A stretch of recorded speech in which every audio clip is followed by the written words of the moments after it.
প্রবল ঝড় শিলাবৃষ্টির তাণ্ডবে সনবিলে ঝাঁঝরা হয়ে গেছে শতাধিক ঘরের ছাউনি। সর্বত্র হাহাকার পরিস্থিতি। কিছুদিন বিরতির পর আবারও তাণ্ডব চালালো প্রকৃতি। সেই চৈত্র মাসের অকাল ধারা বর্ষণে বোরো ধান তলিয়ে গিয়ে যখন দিশেহারা সনবিলের সিংহভাগ মানুষ তার রেশ কাটতে না কাটতেই শুক্রবার আবারও তাণ্ডব চালালো প্রকৃতি। এদিন প্রচণ্ড দাবদাহের মাঝেও সারাদিন লাইনে দাঁড়িয়ে ভোট দানের পর যখন সনবিল উপকূলের কালীবাড়ি ও নবীন গ্রাম এবং গোপিকানগর ও তার পার্শ্ববর্তী এলাকার বেশ কয়েকটি গ্রামের প্রায় হাজার হাজার মানুষ যখন রাতের খাওয়া দাওয়া শেষে ঘুমোতে যায়, তখন রাত প্রায় আনুমানিক 11টা। আর ঠিক তখনই আচমকা প্রচণ্ড দমকা হাওয়া সহ ঝড় বৃষ্টিতে থমকে ওঠে মানুষ। একসময় পরিস্থিতি এমন রূপ ধারণ করে যে কচিকাচাদের নিয়ে খাট পালঙ্গের নিচে আশ্রয় নিয়েও নিজেদের বাঁচানোর কোনো উপায় খুঁজে পাচ্ছিল না অত্যাধিক শিলাবৃষ্টির কবল থেকে। অপরদিকে অচল হয়ে পড়ে বিদ্যুৎ পরিষেবাও। আর বর্তমান আধুনিকতার যুগে মিলছে না কেরোসিন, তাই এই গভীর রাতে সাধারণ মানুষের ঘরে আর আলো জ্বালানোর নেই কোনো বিকল্প রাস্তা। সব মিলিয়ে যেন এক দুঃস্বপ্নের রাত কাটানোর সাক্ষী হয়ে রইল বেশ কয়েকটি গ্রামের শতাধিক পরিবারের সাধারণ মানুষজন। এই ভোটের দিনে প্রকৃতি যেন শাসক ও বিরোধী উভয় দলের সেই গ্যারেন্টির কথা মনে করিয়ে দিচ্ছে। এবার কে তাদের পাশে এসে দাঁড়াবে? যাই হোক, শনিবারে ভোরের আলো ফুটে উঠতেই সংবাদ মাধ্যমকে ডেকে নিয়ে কুটু নমশূদ্র, মেজবালা নমশূদ্র, নির্মল নমশূদ্র, সরজিৎ নমশূদ্র, অভিনাশ নমশূদ্র, খোকন নমশূদ্র, ঝন্টু নমশূদ্র, হীরালাল নমশূদ্র, নিতেশ রায়, অজয় নমশূদ্র সহ আরও অনেকেই তাদের দুঃখ দুর্দশার কথা তুলে ধরে। তাদের ভাষ্য অনুযায়ী সনবিলের অধিকাংশ মানুষের পুরো বিশ্বাস আছে বিধায়ক বিজয় মালাকারের ওপর, আর তারা আশাবাদী অতি সত্বর বিহিত ব্যবস্থা গ্রহণ করে এই অসহায় গরিব পরিবারগুলোকে সরকারি সাহায্য পাইয়ে দেওয়ার ব্যবস্থা গ্রহণ করবেন বিধায়ক বিজয়। রামকৃষ্ণনগর থেকে শ্যামল আচার্যের রিপোর্ট, নিউজ অবিকল। ওই যে তিনজন সব কানা করে লিছে না,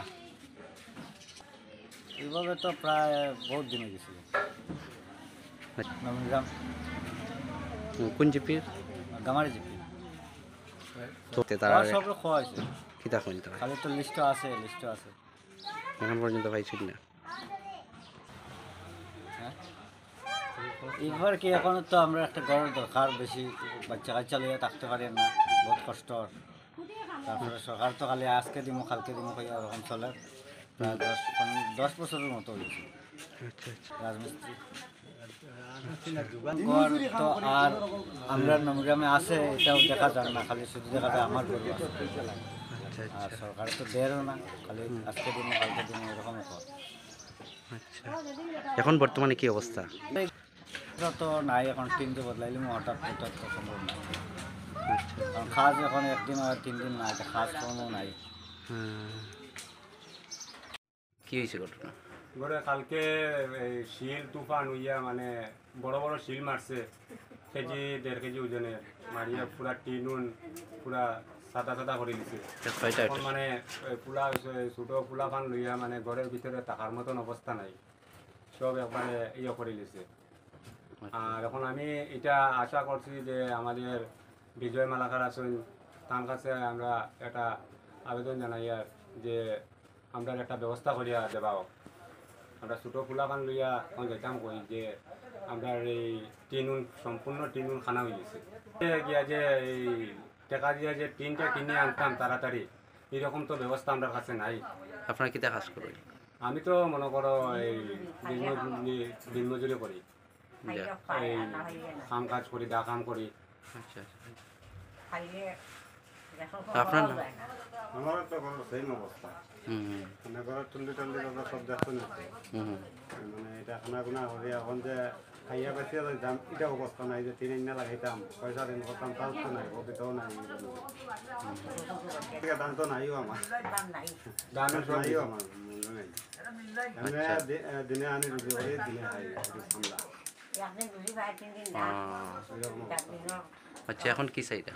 তখন তো সবার কাছে চাইতাম কোনো একটা সাহায্য যদি ভাই। এবার তো কোনো উপায় নাই, এখন তো দেখুন তো সব আপনি আইসুন যখন সব দেখাইলাম ঘরের অবস্থা।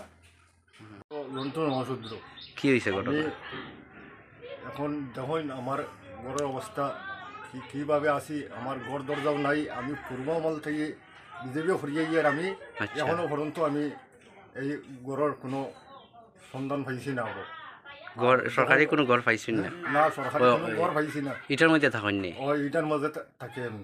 এখন কি হয়েছে? অবস্থা হচ্ছে পাত্তরে, এখন বইতাম পারিয়ান না। পাত্তর বর্তমানে উঠে পড়ছে একটা বড় প্রায় আধা কেজি ওজনের একটা পাত্র। ইস, গোয়াত আসলাম এখানে, আচ্ছা আচ্ছা চোখের নিচে যান বাঁচাইছি। আচ্ছা আচ্ছা। এখন কি চাই এই অবস্থায়? এই অবস্থায় সেই আর আমি কি অবস্থায় থাকতাম এখন দেখুন, আমার ঠিক দরকার কোনটা নাই। আমি অথচ খুব গরিব মানুষ, হুম, আমার তাপার মতো অবস্থা কিচ্ছু নাই। আচ্ছা আচ্ছা। আপনি মনে করেন পঞ্চায়েত প্রতিনিধি বা যারা আছে পঞ্চায়েত স্তরের, তারা জানেনি অবস্থা?